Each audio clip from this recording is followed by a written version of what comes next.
Delhi coaching centre हादसे के मामले में 5 और गिरफ्तार। एमसीडी ने अब तक कोचिंग सेंटर के 13 बेसमेंट सील किए। हादसे में 3 अभ्यर्थियों की मौत के बाद छात्रों का प्रदर्शन जारी। दिल्ली में ओल्ड राजेंद्र नगर में हुए हादसे के बाद से पूरे देश में हाहाकार मचा हुआ है। बेसमेंट में चल रही एक कोचिंग में पानी भरने से 3 छात्रों की मौत हो गई। अब इसके बाद दिल्ली एमसीडी ने सभी बेसमेंट में चल रही कोचिंग या संस्थानों पर कार्यवाही जारी कर दी है। इसी के साथ उत्तर प्रदेश के मुख्यमंत्री योगी आदित्यनाथ की सरकार भी सख्त हो गई है। यूपी में अब किसी और काम के लिए स्वीकृत बेसमेंट को दूसरे प्रयोग पर कार्रवाई की जाएगी। आज की रिपोर्ट में आपको बताएंगे कि यूपी के सीएम योगी आदित्यनाथ ने घटना से सबक लेते हुए यूपी में क्या-क्या बदलाव किए, और साथ ही आपको बताएंगे कि दिल्ली में हुए इस हादसे का अंदाजा जो पहले से ही था, तो फिर दिल्ली की सरकार क्यों सोती रही, इसकी क्या वजह थी, इन सब के बारे में आज बात करेंगे हमारी स्पेशल स्टोरी में। नमस्कार, मैं हूं आपके साथ प्रियांशी मिश्रा और आप देख रहे हैं कैपिटल टीवी की स्पेशल स्टोरी।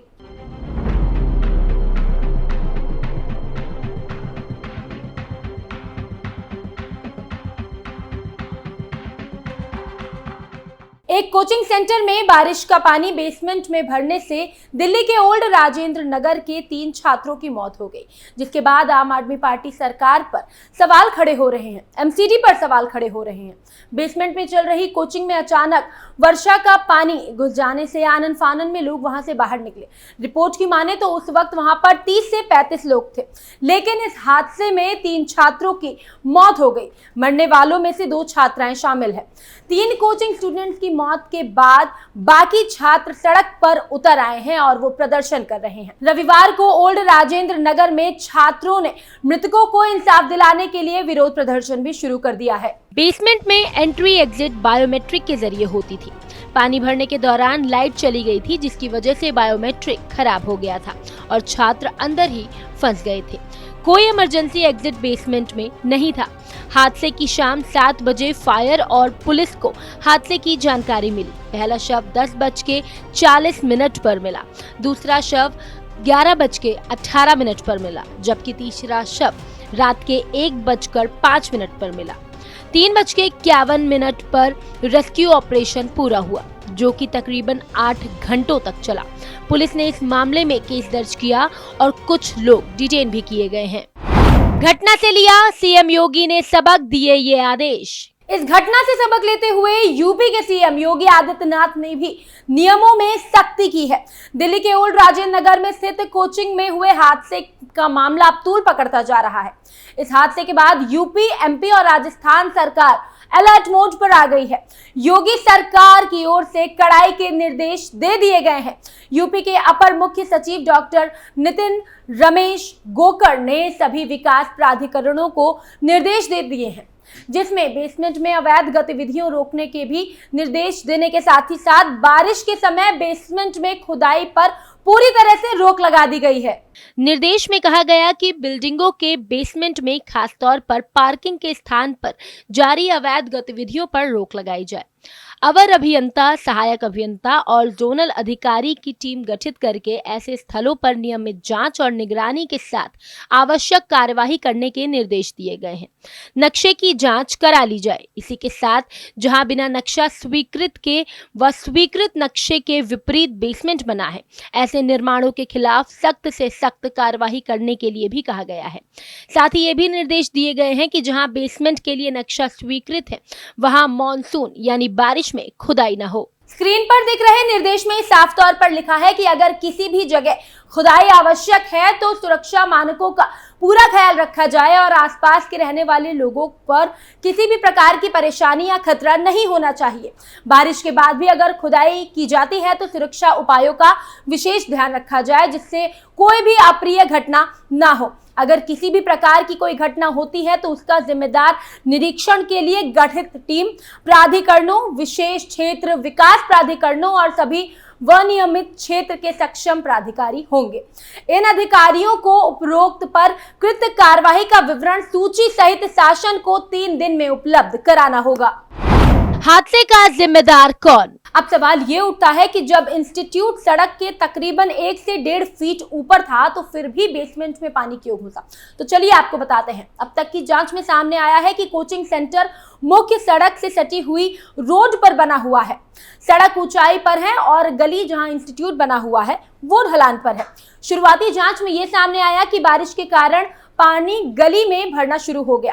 पानी बेसमेंट के दरवाजे से टकराया जिसके कारण दरवाजा टूट गया और पानी बेसमेंट में घुस गया। बेसमेंट में एंट्री एग्जिट बायोमेट्रिक के जरिए होती है। पानी भरने के दौरान लाइट भी चली गई जिसकी वजह से बायोमेट्रिक खराब हो गया और छात्र अंदर ही फंस गए। कोई इमरजेंसी एग्जिट बेसमेंट में नहीं था। शैली ओबरॉय का आदेश, आतिशी ने भी जताया दुख। दिल्ली मेयर शैली ओबरॉय ने एमसीडी कमिश्नर को आदेश देते हुए कहा कि इस मामले में अगर नगर निगम का कोई अधिकारी दोषी है तो उस पर कड़ी से कड़ी कार्यवाही की जाए। एमसीडी के तहत अगर किसी कोचिंग सेंटर में बेसमेंट में कॉमर्शियल एक्टिविटी चल रही है तो वो बिल्डिंग बायलॉज के खिलाफ है। यहाँ पर तुरंत कार्रवाई की जाए। हादसे में जिम्मेदार अधिकारी को भी कड़ी सजा दी जाएगी। दिल्ली सरकार के मंत्री आतिशी ने भी दुख जताया। उन्होंने एक्स पर लिखा कि दिल्ली में शाम हुई भारी बारिश के कारण एक दुर्घटना की खबर है। दिल्ली भाजपा प्रमुख वीरेंद्र सचदेवा ने कहा, अरविंद केजरीवाल, आतिशी और उनकी सरकार द्वारा कथित भ्रष्टाचार की जांच होनी चाहिए। इस बात की भी जांच होनी चाहिए कि दिल्ली नगर निगम ने नालों की सफाई क्यों नहीं की। राज्यसभा सांसद स्वाति मालीवाल ने इस घटना पर दुख जताया। उन्होंने कहा कि राजधानी में 3 छात्रों की बेसमेंट में डूबने से मौत की जिम्मेदारी कौन लेगा? पता चला कि स्टूडेंट 10 दिन से बार बार ड्रोन साफ करने की डिमांड कर रहे थे लेकिन कोई कार्यवाही नहीं की गई। राजधानी में 3 छात्रों की बेसमेंट में डूबने से मौत की जिम्मेदारी कौन लेगा? पता चला है कि स्टूडेंट 10 दिन से बार बार ड्रेन साफ करने की डिमांड कर रहे थे लेकिन कोई कार्यवाही नहीं की गई। बिल्डिंग का मालिक हुआ गिरफ्तार, 13 कोचिंग हुई सील। इस बिल्डिंग के 4 मालिक हैं जिनके नाम सरबजीत सिंह, तेजिंदर सिंह, हरविंदर सिंह और परविंदर सिंह है। चारों चचेरे भाई हैं। ये लोग करोलबाग में रहते हैं। इन्होंने राव एएसआई कोचिंग सेंटर के मालिक अभिषेक गुप्ता को 4 लाख रुपए मासिक किराए पर बिल्डिंग का बेसमेंट एरिया दे रखा था। छात्रों के विरोध प्रदर्शन के बीच एमसीडी ने बिल्डिंग बायलॉज का उल्लंघन करने के आरोप में रविवार को करोलबाग में 13 कोचिंग सेंटरों के बेसमेंट को सील कर दिया। मेयर शैली ओबरॉय ने बेसमेंट में अवैध रूप से चल रहे कोचिंग सेंटरों के खिलाफ सख्त कार्रवाई के निर्देश दिए हैं। दिल्ली के ओल्ड राजेंद्र नगर में आईएएस उम्मीदवारों के लिए कोचिंग सेंटर वाली बिल्डिंग के बेसमेंट में बारिश के बाद पानी भर जाने से 3 छात्रों की मौत हो गई। छात्रों ने शिकायत की कि लाइब्रेरी में प्रवेश के लिए बायोमेट्रिक एक्सेस अनिवार्य है जो ज्यादातर बेसमेंट में स्थित है। 28 जुलाई को इस मामले में एक बड़ा खुलासा हुआ था। दिल्ली कोचिंग हादसे को लेकर एक शख्स ने बड़ा खुलासा किया। शख्स ने करीब 1 महीने पहले लेकर शिकायत दर्ज की थी लेकिन कोई भी कार्यवाही तब तक नहीं की गई। दिल्ली कोचिंग हादसे को लेकर माहौल काफी गर्म हो गया है। मामले की जांच के लिए हाई लेवल की कमेटी बना दी गई है जो जांच करेगी वो ये हादसा किसकी लापरवाही है, किस कारण से हुआ, इस मामले में जांच करेगी। मामले में जो शख्स दोषी पाया जाएगा उसके खिलाफ सख्त कार्रवाई भी की जाएगी। इस मामले में अब एक नया खुलासा हुआ है।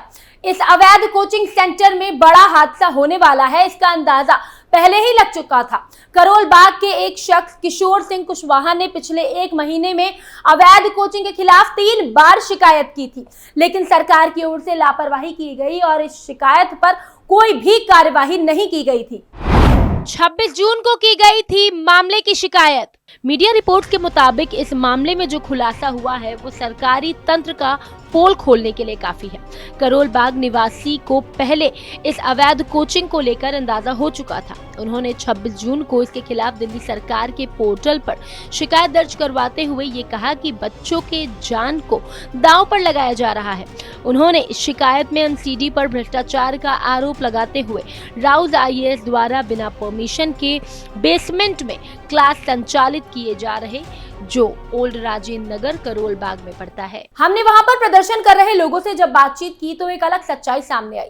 जमीनी सच्चाई को सुनकर आपको भी हैरानी होगी। पहले तो ये बताए क्लियरली कि कितनी मौतें हुई है, ठीक है ना। अभी तक ये नहीं बता रहे कि अभी एक न्यूज़ आ रही है अनऑफिशियली संभवी करके लड़की, उसकी जो बॉडी है वो उसके फैमिली वालों को अनऑफिशियली हैंड ओवर कर दी गई है। वो कहाँ की है वो नहीं बता रहे सब कुछ, ठीक है। 40 से ज़्यादा बच्चे यहाँ अंदर पढ़ रहे थे और रात को ये आए और वो सब ऐसे NDRF वगैरह जितने भी कम से कम 2-2 घंटे सब लेट आए और पानी ऐसे चला गया। तो आप ही बताओ, लॉजिकल बात है कि जब फ्लो में पानी इतना स्पीड से आ रहा है, करंट की बात है, तो कोई कैसे बाहर आएगा? बाहर आना पॉसिबल ही नहीं है। और ये सब 3 बता के बच्चों को सबको गुमराह कर रहे हैं कि भाई 2-3 दिन में निपट जाएगा मैटर, और कि हम वापस अपना जो ये गोरख धंधा चला रहे हैं वो ऐसे ही हम चलाते रहेंगे। लापरवाही किस? लापरवाही सरकार की भी है और लापरवाही कोचिंग वालों की भी है, क्योंकि कोचिंग वाले सिर्फ उसी को इम्पोर्टेंस देते हैं जो पैसे देते हैं। इस हादसे में भले ही मुआवजा दे दिया जाए या फिर दोषियों को सजा दे दी जाए, लेकिन उन छात्रों की जान और सपनों की कीमत की जिम्मेदारी कौन लेगा? क्या पहले मिली सूचना या शिकायत के आधार पर कार्यवाही नहीं करनी चाहिए थी, या फिर किसी बड़े हादसे का इंतजार किया जा रहा था? उत्तर प्रदेश में योगी सरकार ने पहले से ही जैसे सतर्कता बरत ली है, ऐसा कदम दिल्ली में क्यों नहीं उठाया गया? कौन देगा इसका जवाब? फिलहाल की स्पेशल स्टोरी में इतना ही, लेकिन इस मुद्दे से जुड़े अपडेट्स लगातार हम आपको देते रहेंगे। और इस हादसे के पीछे का कारण आपको क्या लगता है कि क्या हो सकता है? कमेंट बॉक्स में हमें जरूर बताएं और देखते रहिए कैपिटल टीवी। नमस्कार।